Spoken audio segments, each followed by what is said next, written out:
The people of Gaza are protesting, and that's a good thing. But is it a turning point or just a desperate cry from a broken place? Let's not get swept up in wishful thinking. Yes, people in Gaza are finally protesting Hamas. That should be a big deal. After almost 18 months of devastation, entire neighborhoods gone, lives shattered, it's a sign that maybe people have had enough. But let's also be clear. They're not protesting Hamas because of October 7. They're not out there condemning the murder, the rape, the kidnappings. They're not speaking out against 2 decades of rocket fire into Israeli cities attacking Israeli civilians. They're not rejecting terror. They're rejecting misery. So why now? Why are people suddenly finding their voice? It's because large parts of Gaza is in ruins.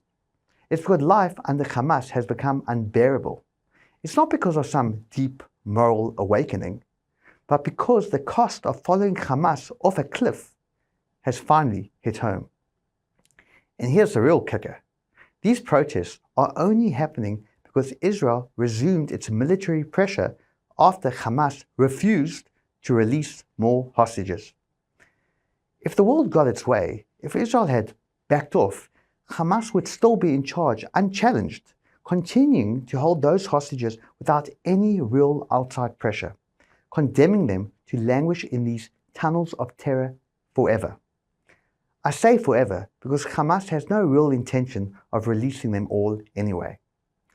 So if you actually care about Palestinians, stop playing make-believe. You can't say Hamas has to go while opposing every real effort to remove them. That's not peace, it's fantasy. And any move to rapidly create a Palestinian state doesn't fix this. Gaza was a de facto Palestinian state since 2005. Look where that led. Hamas took every inch, every dollar of aid and turned it into an armed camp of hate and terror. So yes, these protests matter, but let's not confuse desperation with transformation. Peace takes more than protests. It takes dismantling Hamas, ending the indoctrination, and building something that doesn't run on blood, hatred, and terror.